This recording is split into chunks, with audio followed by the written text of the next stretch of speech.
Hey guys, welcome to another live Q&A. Hope you're having a fantastic Friday afternoon. And today we're going to be talking about my favorite topic, which is hypertrophy. So we've got a few questions that have come in that I'm going to be answering while I'm on this call. I apologize for being a bit late. I was having some internet issues, but because I don't have a host today, no one's hosting this, feel free to interact, ask questions. I'll be able to read your questions in real time and answer some real-time questions as well as the ones we've had come in. So let's get started. The first question basically that came through was, what is hypertrophy? Is this for muscle building? Well, in essence, hypertrophy means muscle building. It means the enlargement of the muscle cell. And typically it's the primary way through which the muscle grows. So hypertrophy specifically refers to the enlargement of the existing muscle cells. There's also something called hyperplasia, which is the increase in the number of muscle cells. But at this point, hyperplasia in humans is still quite controversial. So even if it does exist, it probably doesn't contribute all that much in the overall scheme of things. It maybe contributes about 5%. There's been some evidence of hyperplasia taking place in animals, so in animal studies. But for the most part, in humans, hypertrophy is the main way through which the muscle grows. Hypertrophy is an enlargement of the existing muscle cells. So with that out of the way, the next question that we had is, how long does it take for a beginner client versus an advanced client to build muscle? Well, it depends, again, what stage of their journey that client is. For the very beginner, so someone who is just starting out, those first few weeks, what's actually happening is they are learning how to perform the movement. So let's say when they're doing a bench press or a squat, they're learning how to coordinate their pecs, their shoulders, their triceps, all to fire in synchrony, and they're learning how to switch off the antagonist muscle. So that's what's called intermuscular coordination. There's a learning component. So when someone's learning how to perform the movement, initially those strength gains that a beginner makes, they'll have very rapid strength gains. Most of that is associated to just improvement in intermuscular coordination, learning how to do the movement. So right in the very beginning, you don't get a lot of hypertrophy while someone's performing or learning how to perform the movement. But once you pass those initial few weeks, could be up to the first couple of months, and the person learns how to perform the movement, then there's going to be further increases in intramuscular coordination, but also then hypertrophy will start to take place. And obviously a beginner whose muscles are much more sensitive to exercise-induced loading will hypertrophy, like once past that very early stages of learning how to do the movement, they will hypertrophy actually at a much greater rate than an advanced lifter. Because an advanced lifter is closer to the ceiling of their genetic potential, basically an advanced lifter has a smaller capacity to hypertrophy versus a beginner. So a very advanced lifter, someone who's been training for a very long time, so say myself for example, they are lucky to gain 1 kilogram of clean or lean muscle per year, 1-2 kilograms. Whereas a beginner in their first couple of months, first 3 to 6 months of training, should be able to gain 5 to 7 kilograms. So that's a difference when you're looking at someone at the very beginning versus someone in the later stages that's been training for a long time. Okay. So the next question is time under tension or heavy weights, which is better for a hypertrophy? And this is a great question because it's something that's been debated for a long time. You know, do you lift heavy weights to grow or do you chase the pump? In reality, they actually both work. So what the literature is now showing is that hypertrophy is very similar on a set-to-set basis from anywhere from say 6 up to about 25 reps on a set-to-set basis. You're pretty much getting the same amount or similar hypertrophy. Okay, so what that tells us is there's a minimal time under tension that you need to achieve, because if you look at the studies for when we're doing 5 reps or less, you need to do more sets to get the same amount of hypertrophy. So there's a minimal volume threshold or time under tension that we need to achieve in order to maximally stimulate hypertrophy within a set, so within a single set. So we want to look at doing at least 5-6 reps per set. However, it seems when we go above that 5 reps, up to 25-30 reps, there doesn't seem to be much difference in the amount of hypertrophy that we get.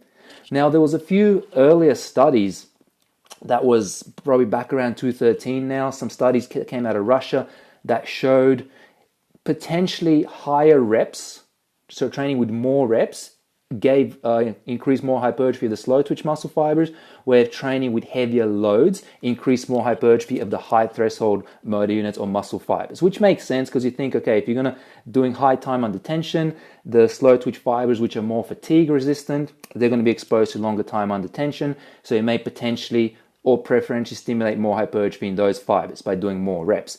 And then lifting the heavier loads, because the heavier loads is more effective at recruiting those high threshold fibers, which contain the fast twitch motor units.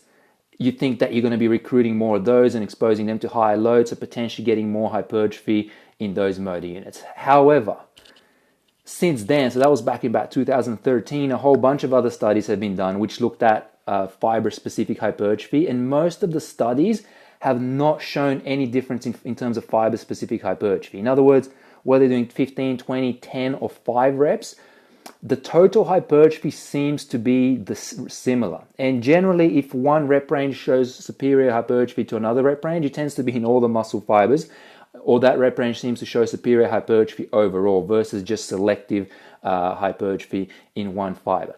And the reason for that is because if you look at what's happening in a set, if we lift a fairly heavy weight, so let's say we take 80% plus of our 1RM, so we're lifting a fairly heavy weight, 80-85%. When we lift 80-85% of our max, we're pretty much recruiting those high threshold motor units right from the start. So they're being exposed to time under tension right from the start. However, because of basically the order of motor unit recruitment, the slow twitch fibers are always recruited before the fast twitch fibers. So if a weight is very heavy and we try to lift that weight, because the force required to lift that weight is high, the slow twitch fibers alone will not be able to produce sufficient force. So what happens then is the body calls on the intermediate, so the low threshold fibers, the one that contains very few motor units, and they're mostly slow twitch fibers, they cannot produce enough force. So the body then calls on the intermediate threshold motor units, so they're recruited at higher forces.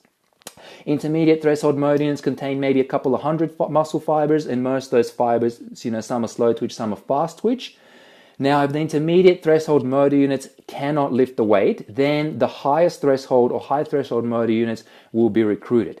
The highest threshold motor units, they're the ones that have the most capacity for growth. In fact, there's research showing that the low threshold motor units, which, as we said, only contain very few muscle fibers and they're all slow twitch, they actually do not hypertrophy. So there's research showing those those motor units don't hypertrophy at all.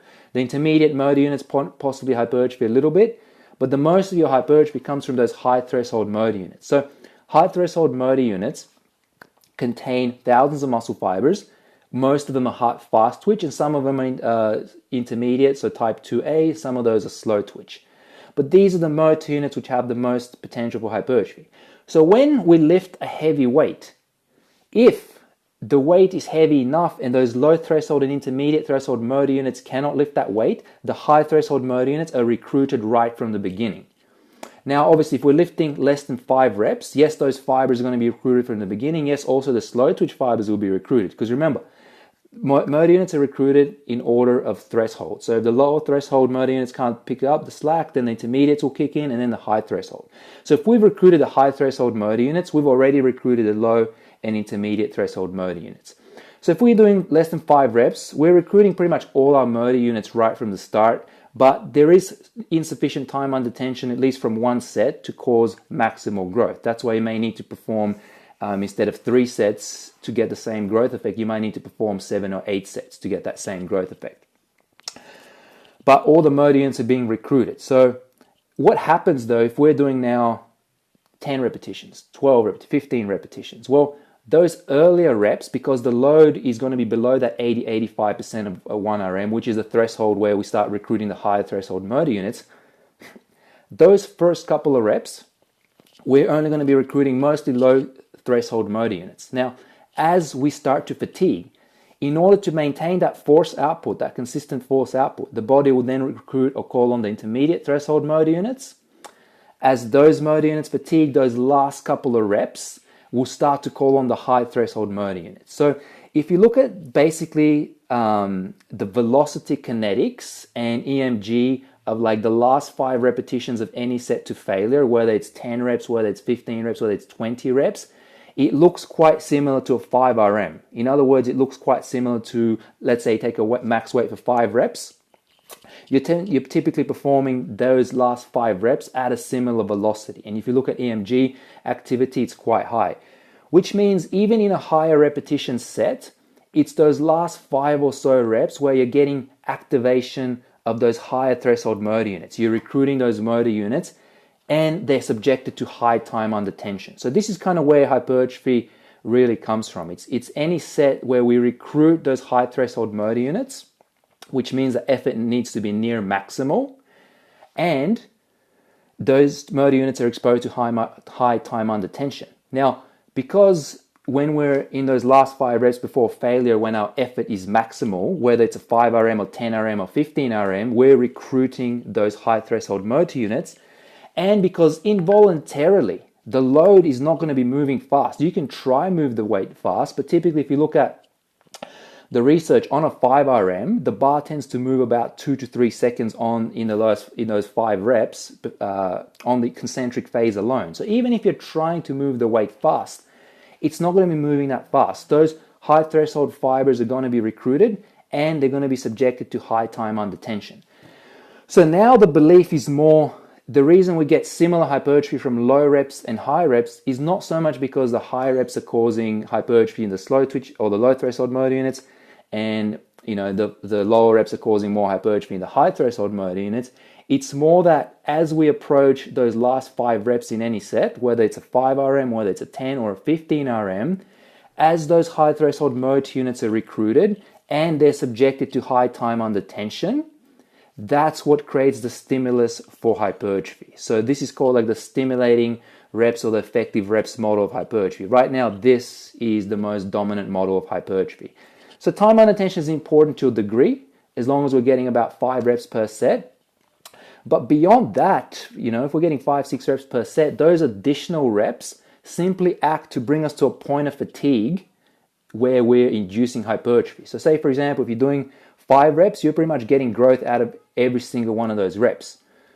If you're doing 10 reps, you're using 5 reps to fatigue yourself to get to a point where you're getting those last 5 stimulating reps. If you're doing 15 reps, you're doing 10 reps to get you to a point where you're doing those last 5 reps where you're getting your growth. And if you're doing 20 reps, you're doing 15 reps just to bring you to that point of fatigue. So it's not that it doesn't work, but it's not the most, doing too many reps is probably not the most efficient way to increase hypertrophy, because you're just spending a lot of time doing reps that are bringing you to a point of fatigue. And same thing with purposefully slowing down the tempo. So when we purposefully slow down the tempo in any set, supposedly, to increase time under tension, well, what really happens is in those earlier reps, it doesn't really matter, because as we said, they're simply acting to fatigue us. By the time we get to those last couple of reps, whether we want to or not, the bar is going to be moving slow. Even if our intent is maximal, the bar is going to be moving fairly slow. Now, on that point, some people may argue that, okay, well, because we're stronger than eccentric, even if we slow down purposely the eccentric phase of a repetition, even in those last 5 reps. Sorry, I think I just cut out for a sec. So what I was saying is, some people have argued, well, since we're stronger eccentrically or lowering a weight, if we purposely slow down the eccentric reps, even if it's those last 5 reps, we may potentially get better hypertrophy because we're extending time under tension. The problem with that assumption is, yes, there is research showing that eccentric or maximal eccentric reps are associated with greater hypertrophy and strength gains than the concentric phase of a repetition. But that's in respect to maximal eccentrics. That means doing an eccentric or lowering a weight that you normally cannot lift. That's what a maximal eccentric is. When we do a regular repetition, we're not doing a maximal eccentric because we're 20 to 50% stronger in the eccentric phase. When we do a regular repetition, the muscle's really not under that much load on the eccentric phase. In fact, there's research showing that we recruit less motor units for the same load eccentrically versus concentrically. So let's say you're lifting 100 kilos on the bench press, and even in those last 5 reps as you approach failure, the motor unit recruitment on the concentric phase is probably near maximal. However, when you're lowering that weight, the motor unit recruitment is not maximal, because you could probably lower 120 to 150 kilos. So what that means is, even at the point of failure, the eccentric phase of a regular repetition doesn't really contribute much in the way of growth, simply because we're not achieving full motor unit recruitment. And as we said previously, it's those highest threshold motor units, they're the ones that have the most capacity for hypertrophy. And maybe to a lesser degree, the intermediate threshold motor units, and the low threshold motor units probably don't hypertrophy at all. So by slowing down the eccentric phase, we're at best extending time under tension on the intermediate and lower threshold motor units, which don't really have the same level or capacity to hypertrophy as the higher threshold motor units. So doing a regular repetition, doing an eccentric on a regular repetition is not the same as doing a maximal eccentric with a weight that is heavier than what you can lift. People often confuse those two things. So to wrap this up, there is a minimal time under tension that we need to achieve, which based on evidence appears to be around 5 reps. We don't necessarily need to lift heavy loads, because those last 5 reps prior to failure, it doesn't really matter how many reps we've done. However, you have to keep in mind the total amount of fatigue. Repetitions cause fatigue. When you start doing too many reps, when you start doing very slow tempo, you're causing a lot of fatigue to get yourself to that point where you have to recruit those high threshold motor units. Now that increases central fatigue, and that causes excitation, contraction, coupling failure, or fatigue. Now that fatigue then impedes recruitment of those high threshold motor units. So if you generate too much fatigue in your workout, that can actually become counterproductive. So for hypertrophy, so too much time under tension, doing too many reps, slowing down your tempo too much, actually can hinder recruitment of those high threshold motor units. And we previously, up until recently, we believed metabolic stress was one of the key factors of or pathways for increasing muscle hypertrophy. So we believed that the buildup of metabolites, so in other words, when we chase the pump and when we do use short rest periods and things like that, and the buildup of metabolites actually was anabolic. But now it appears that it actually isn't. And it may even be detrimental. So too much of a buildup of metabolites may actually be detrimental to hypertrophy. So the earliest studies that first looked at blood occlusion training, and they found that was effective for increasing hypertrophy, and there was a high buildup of metabolites, and we thought it was the metabolites that was basically responsible for increasing hypertrophy when we do blood occlusion training. Well, it turns out that wasn't necessarily what was happening, because if we basically have a person perform a normal workout and then we apply the occlusion cuffs afterwards, in other words, we occlude the blood flow after they've already trained, and then we get a buildup of metabolites, that actually does not increase hypertrophy and actually becomes detrimental to hypertrophy. So the metabolites by themselves is not what causes the hypertrophy. It's mechanical tension. It's a tension on the muscle that causes hypertrophy. However, what blood occlusion training, where it can assist, is if we're using very light loads, so below 30% of 1 RM, because when we use below 30% of 1 RM, even at the point of failure, those last few reps will not activate those high threshold motor units.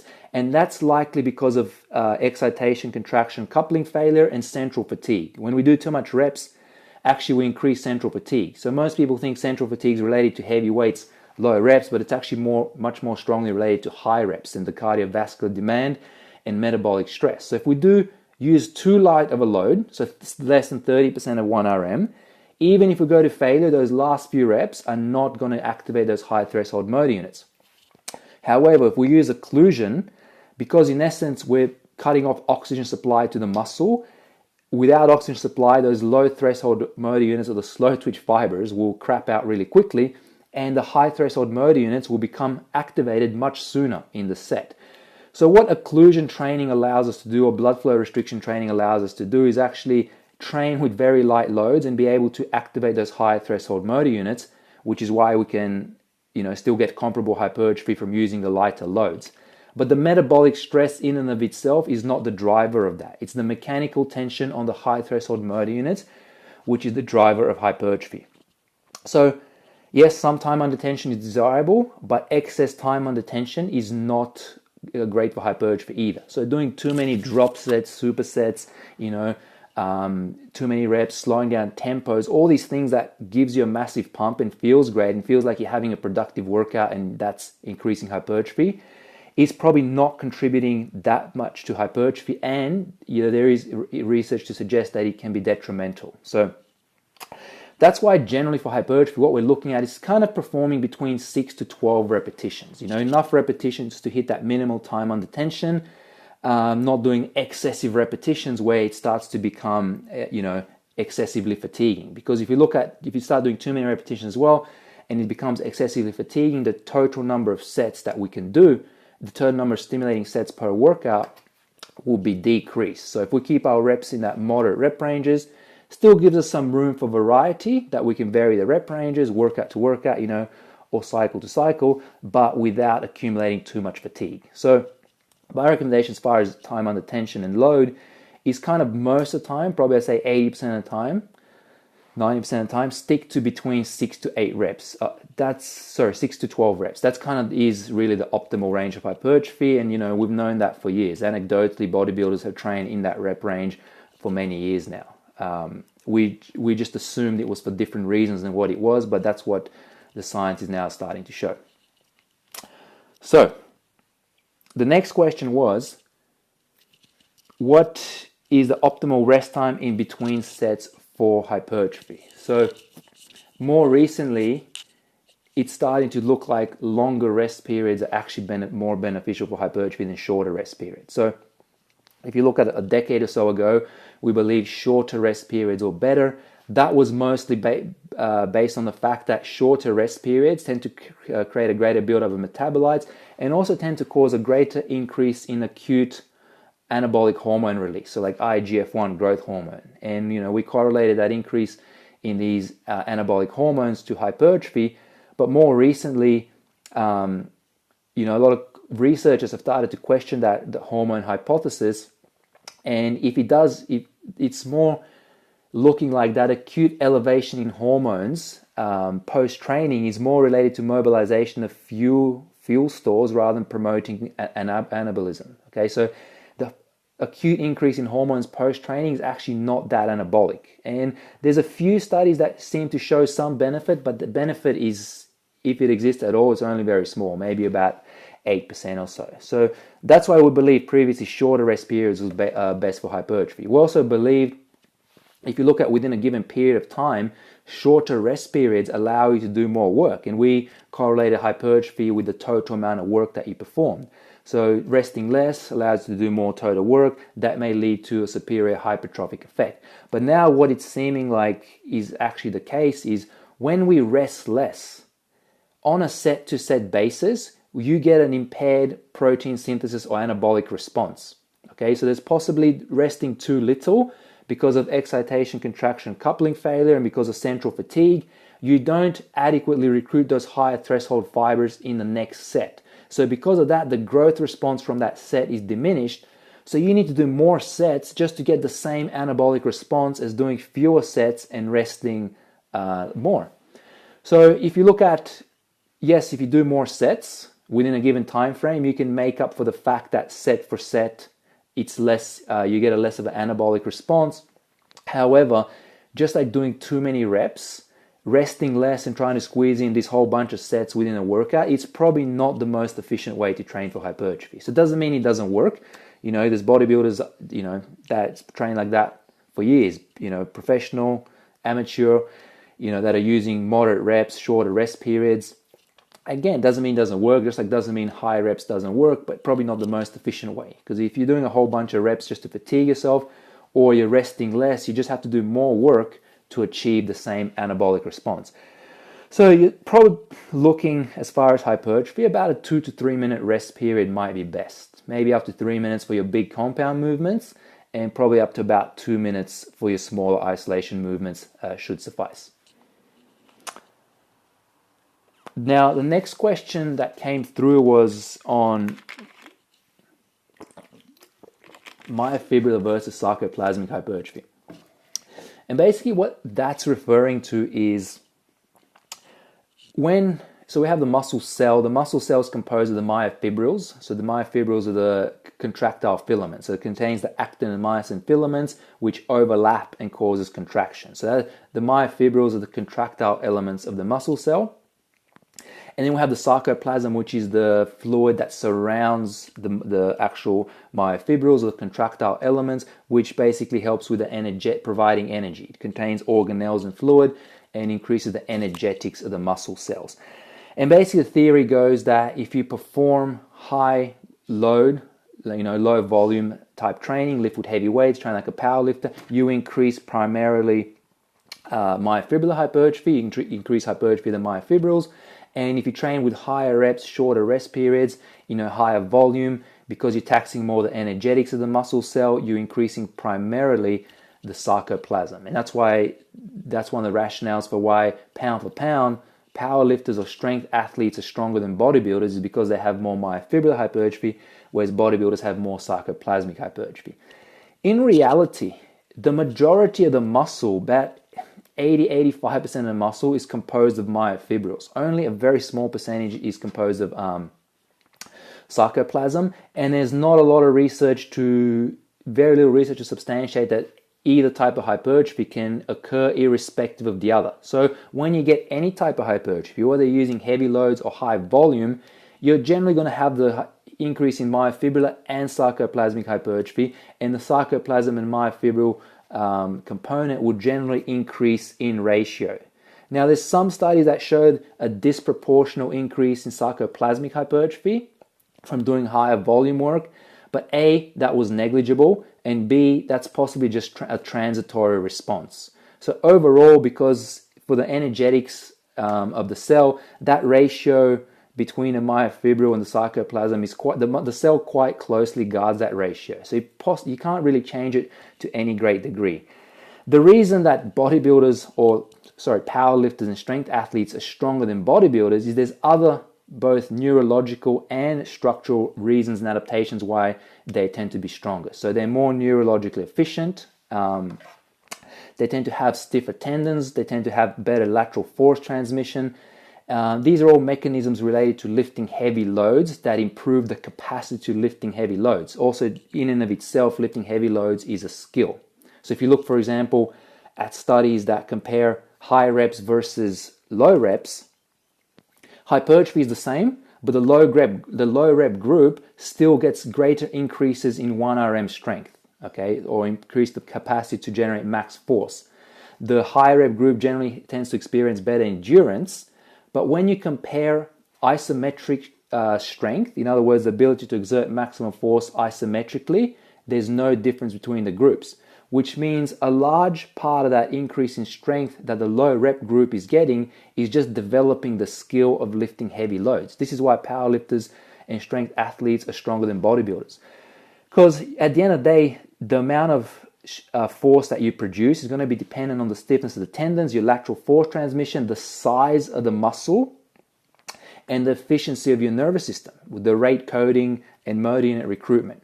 So people that have large muscles, they have a high capacity to generate force. So a lot of bodybuilders, if they start training in those lower rep ranges for a couple of weeks and start conditioning their tendons and muscles and nervous system to handle those heavier weights, typically you'll see they tend to have quite alarming or rapid increases in strength, because the potential is there. The amount of force a muscle can generate is proportional to the cross-sectional area of that muscle.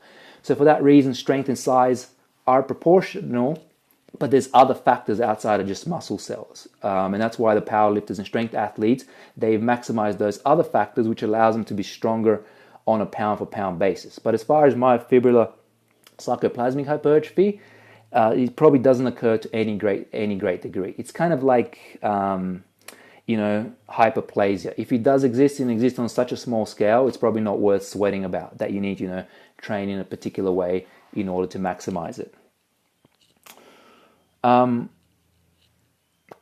So next question. A lot of my female clients are scared of putting on muscle. How can I explain to them that they won't look bulky? Well, look, here's the thing. Some females will hypertrophy quite easily. I won't lie to you. Some hypertrophy, especially they're naturally more mesomorphic, some females have the capacity to hypertrophy quite easy. Now, on top of that, if a female is carrying some body fat and they hypertrophy, they're going to feel thicker generally. And also keep in mind, training, especially high volume training, tends to be associated with more edema or swelling, and that's going to further compound that issue and make them feel thick and bulky. And for that reason, a lot of females fear lifting heavy weights or fear lifting weights in that they're going to feel bigger and thicker and bulkier. But usually if you just moderate the volume, so you basically prevent excess or excessive edema from taking place, and if you get the female leaner, most females once they've leaned out and they're not holding a lot of fluid, they're generally not going to be excessively bulky. But there is some females, as I've said, that can hypertrophy quite easy. So that's not a universal truth that women should not be afraid to lift weights, heavy weights at all, and they won't hypertrophy. Because I'm telling you, there's some women that hypertrophy easier than men. Some men would envy the type of hypertrophy some women experience, like especially in their legs. So you can't say that across the board for everyone. Some females do need to really watch the volume of work and the intensity, and maybe if they just want to maintain their shape, they want to maintain their metabolism, they do enough to just maintain the lean tissue, just to prevent themselves from losing lean tissue, but not going overboard doing excessive volume, because that very well can cause them to increase hypertrophy. Next question is, what type of client is hypertrophy training more suited towards? Well, obviously someone that wants to increase their muscle mass, that's their primary goal. That client's going to be suited for hypertrophy. But hypertrophy has many benefits just for your overall health. So there's some research that shows the best predictor of lifespan is the amount of lean muscle mass you carry. Lean muscle mass also, basically helps prevent the metabolism from crashing during dieting. And there's actually some good research showing that the amount of, basically the potential to rebound post-dieting, in other words, what we call body fat overshooting, is linked to how much lean tissue you lose. So if you lose too much lean tissue, the body seeks to restore that lean tissue. And because fat mass tends to come back at a rate faster than lean mass, if your body's seeking to restore the lean mass, but the fat mass will come in conjunction with it, oftentimes what happens is people regain more fat than they lose because the body seeks to restore the lean mass. So even if someone's not really concerned about maximal hypertrophy, they should at the very least, even if they're dieting and they're trying to lose body fat, at the very least they should try to maintain the amount of hypertrophy or maintain their lean muscle mass, because it's going to be easier then for them to maintain their weight loss results and have a less risk of overshooting. Now, I've just had another question, a live question that came on the call, which someone said, what is your thoughts on rest pause and GVT training style? These are very good questions. Let me tackle GVT first. GVT is actually not a great method for hypertrophy. And my uni professor, Dr. Daniel Hackett, out of Sydney Uni, they've done several studies to confirm this when they compared GVT, 10 sets of 10, using approximate 60% of 1 RM versus just the regular 5 sets of 10 protocol. In both the studies, the 5 sets of 10 protocol outperformed the German volume training. Now, the reason for that is because think about what's happening when you do GVT. Those first few sets are not bringing you anywhere near failure. What that means is you're not really recruiting those high threshold motor units, those motor units that have the highest potential for hypertrophy. They're not even being called upon. Because until you kind of go within 5 reps of failure, you're not activating your highest threshold motor units. So you're doing a whole bunch of sets just to fatigue you, to get you to the point of where you start recruiting those higher. So it's only those last few sets where you start approaching, within 5 reps of failure, where those high threshold motor units become involved. Now, by that point, fatigue is probably going to be so excessive because of central fatigue and excitation, contraction, coupling failure, that you're probably not going to be maximally recruiting those high threshold fibers anyway, and you probably end up getting an inferior training stimulus versus, say, just doing 5 sets of 10 and using a heavier load. So GVT in its original form, the 10 sets of 10, not the most effective method for hypertrophy. Now, what we've used with good success is advanced GVT, which is when you perform 10 sets of 3 to 5 reps using between 5 to 7 RM. Now, what happens in that case is you're working within 5 reps of failure. So you're within 2-3 reps of failure right from the first set. So you're getting those high threshold motor units being recruited right from the first set.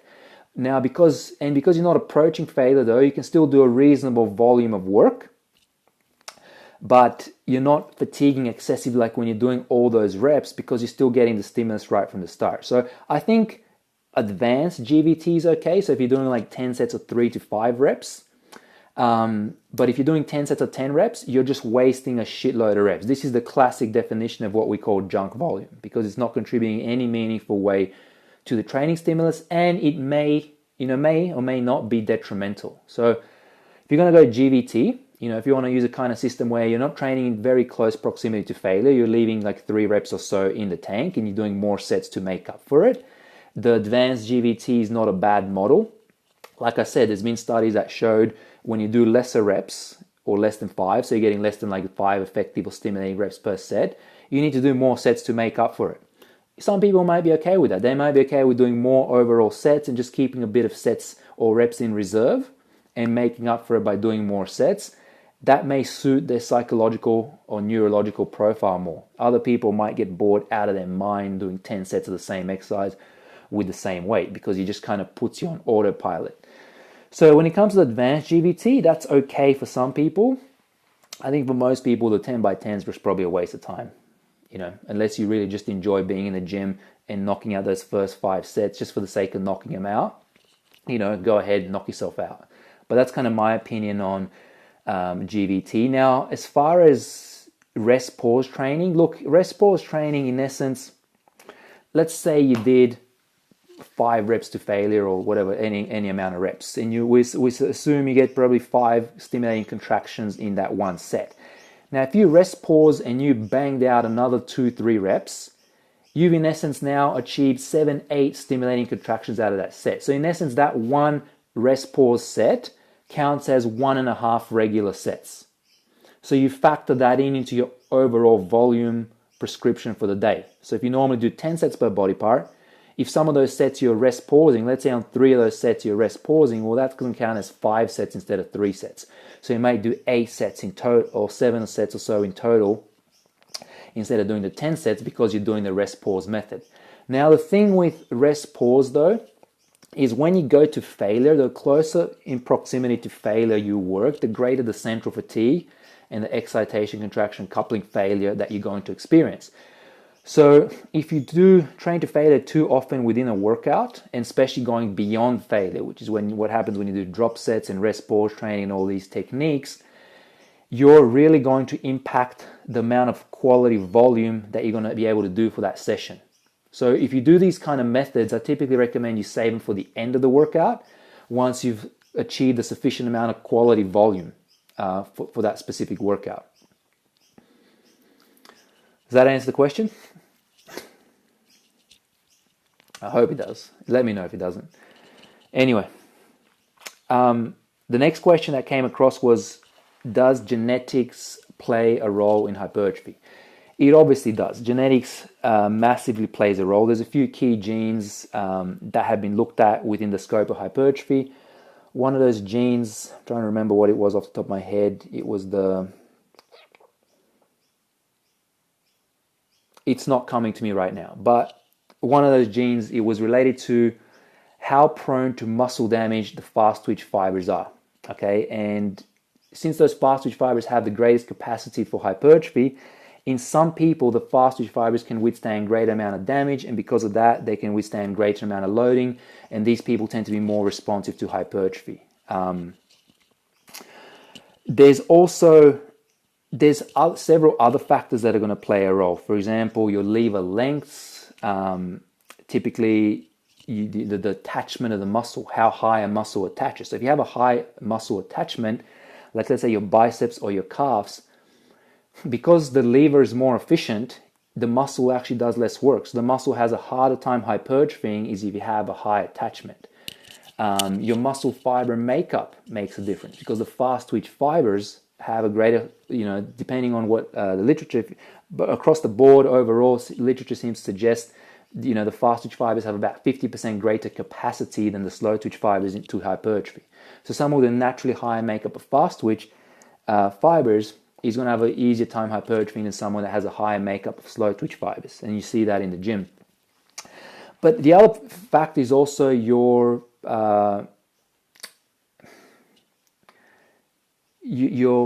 endocrine profile and your neurological profile. Because to me, one of the things that really makes a hard gainer is actually their psychology. Because we can be either in flight or fight mode, or we can be in rest and digest, where we're recuperating. Typically, hard gainers naturally tend to be what we call high catechol phenotypes. What that means is their baseline catecholamine levels, like dopamine, noradrenaline, cortisol, tend to be higher. They're more wound up, they're more stressed individuals. Means they tend to spend more time in flight or fight response, which is more of a mobilizing state to the body. It's a catabolic state to the body. So if you spend too much time there, your capacity and your ability to recover from stress and hypertrophy is going to be impaired.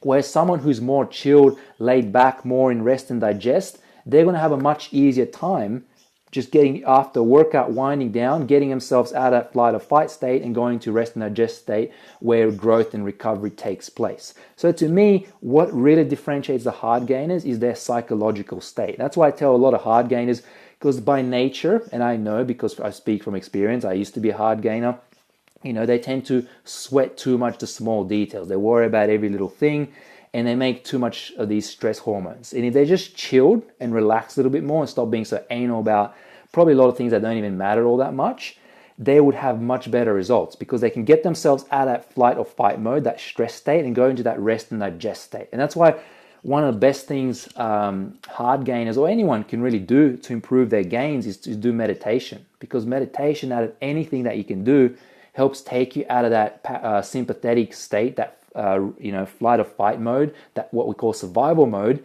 and brings you into parasympathetic state. In the parasympathetic state, where the autonomic nervous system goes in and allows the body to start going into that state of recovery. Okay, so that will be one too. Which, yes, there is a genetic basis to a person's psychology and how they are. But it's, your environment and your lifestyle also makes a massive difference in that regard. Someone just asked about sarcoplasmic hypertrophy better for muscle growth. I already answered that question previously. You should go back and watch the video if you have a chance. But in a nutshell, no. In a nutshell, 80-85% of the muscle cell is myofibrillar, is the myofibril. And myofibrillar and sarcoplasmic hypertrophy tend to always happen at the same time. They don't. You won't exclusively get one without the other. So most of the hypertrophy you're going to get is going to be myofibrillar hypertrophy, and it's unlikely you're going to get a disproportional from one to the other. Does that make sense?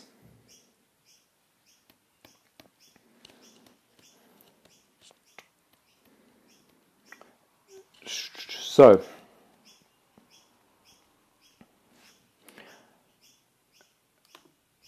we've got one more question that we're going to answer, then we're going to wrap this up, which is, how often do you need to lift weights a week to achieve muscular hypertrophy? So, I'm going to answer this in context, no problem, in context of how often you should train each muscle group, okay? What the literature seems to suggest, for beginners, if you look at strength gains, beginners will make the best strength gains training a body part about 3 times a week. Now, that's because in beginners, as we said previously, they're learning how to perform the movement. So when they have more exposures, the greater frequency of practice enhances motor learning, so they're going to improve quicker. So beginners make better strength gains training a body part 3 times a week. And also because they don't need a lot of volume in each session, a beginner can train, do 1 exercise per body part, do 3 to 4 sets per exercise, and they should be able to train the full body in 1 session. So a beginner can make quite good progress training full body 3 days a week. Now, once you get past that initial stage of, learning how to perform the movement and exhausting those initial neurological adaptations, then hypertrophy tends to be more. So in the beginning, hypertrophy and increase in strength there's a very weak or low correlation. As you get more and more advanced and your lifting technique and proficiency improves and your neurological efficiency improve, hypertrophy tends to be much more closely linked to increase in strength tends to be much more closely linked to increase in hypertrophy.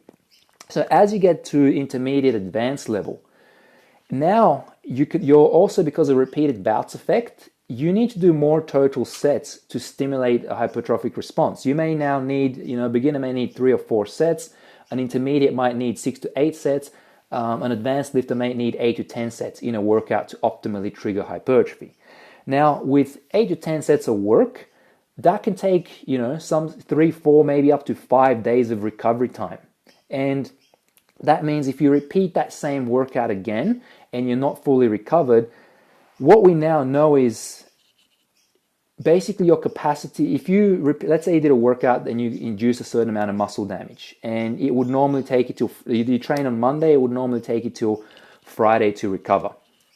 Studies show if you do another workout, say Wednesday, you don't cause any further muscle damage and it doesn't extend the recovery time. Now, we previously thought that to mean, well, that's great, you can train more frequently, as far as hypertrophy, you can train a body part 3 times a week or more. But actually, the reason you can train again and doesn't increase the recovery time is simply because if you still have central fatigue present and other types of fatigue, the body will basically, the nervous system inhibits the recruitment of those high threshold motor units and inhibits you from causing further muscle damage until recovery has taken place. So even if you hit the muscle again in that session, it's not really going to do much until that full recovery has taken place.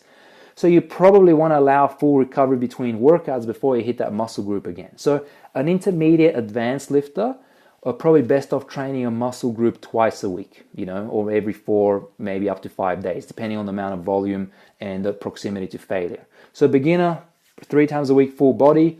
Advanced, intermediate might do best training 4 days a week on an upper-lower split or a push-pull split. And advanced lifter might do best training on like a 3-way split, still hitting each body part twice a week or maybe about every 4 days. That's generally what I'd recommend. So someone's asked, I lost a good amount of gains during this off time away from heavy lifting due to COVID. Once I resume, possibly how much time may it take in getting back to the same or better level? Basically because of muscle memory, because you've activated certain satellite cells with training, and satellite cells donate their nuclei to the fibers. That's what's responsible for the muscle memory phenomenon. So if you've trained for any long period of time, it's going to be much quicker to regain the lost muscle. So regaining lost muscle it's a lot quicker than regaining new muscle. So you should gain it back much quicker. Because I had a few clients during COVID initially when the gym shut down. They were out for a couple of months. It took about 4 weeks or so to get back to where they were, and within the next 6 to 8 weeks they were exceeding where they were and making progress. So it shouldn't take you all that long, but again, it depends on how well you train. Typically what happens is the initial loss, it's after the first week or two, the initial loss in muscle is quite rapid, then it sort of stabilizes, but then the initial regain is also quite rapid. So it is what it is. If you can get back in the gym, you'll get it back after a few weeks. I wouldn't be too stressed about that. So that's the last question. I guess one more question was, why is protein important if you're trying to build muscle, and should you have protein immediately after your session? Well, protein is the building blocks of muscle. It's the substrate. So protein not only increases muscle protein synthesis, not only triggers an increase in muscle protein synthesis, it's a signaling molecule. It's also the substrates, like the building blocks, the bricks to building a house that we need in order to synthesize new protein. So for that reason, yes, protein is important for building muscle. Now, does that mean you should have it immediately after your workout? Well, it depends how soon before your workout you ate a meal. Typically, what we know is after protein feeding, the anabolic response will persist for about 3 hours.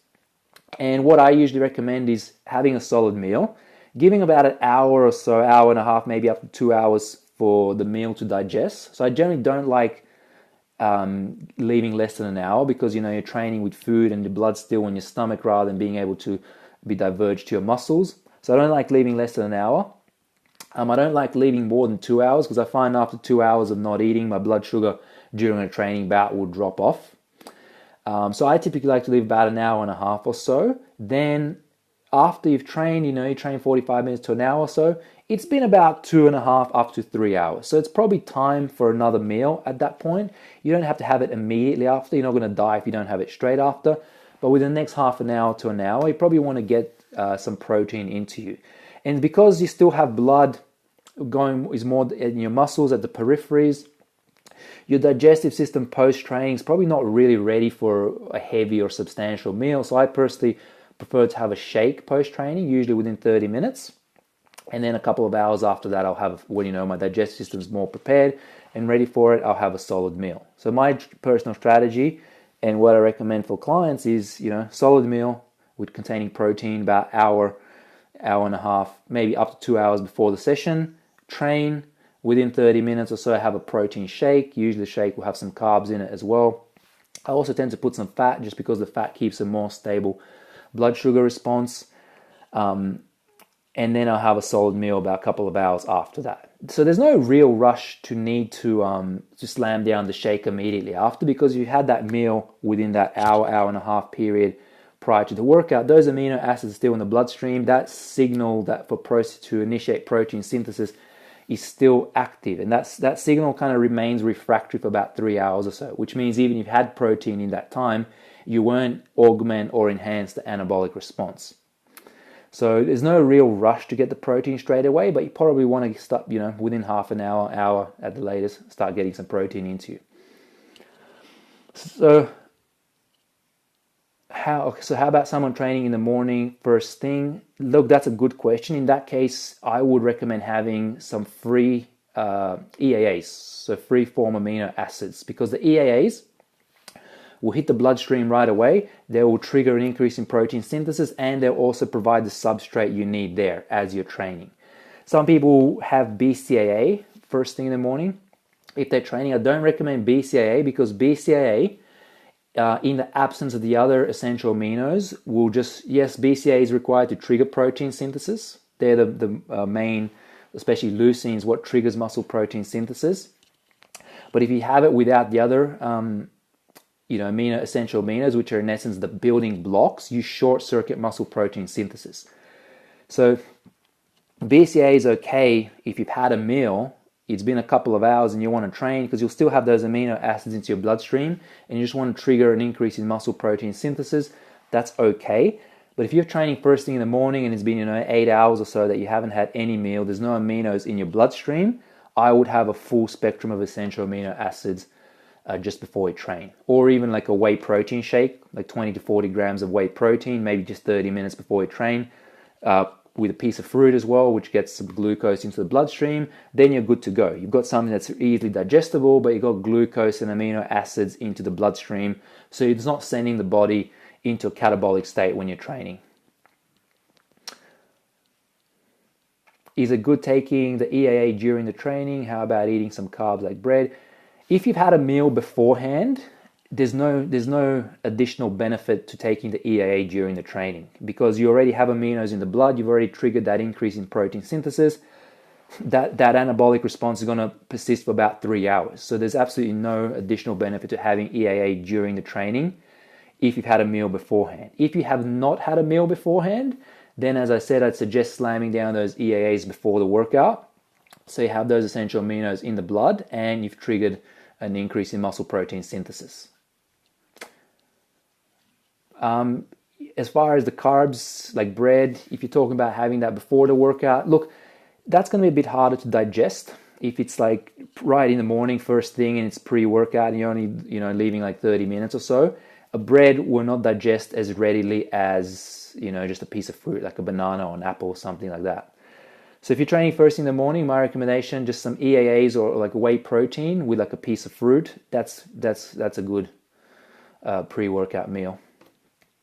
So guys, that was the last question. I want to thank you so much for tuning in, for participating in this, asking questions.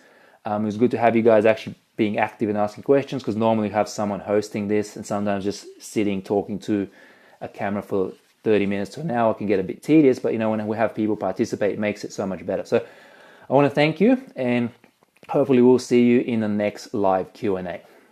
Bye.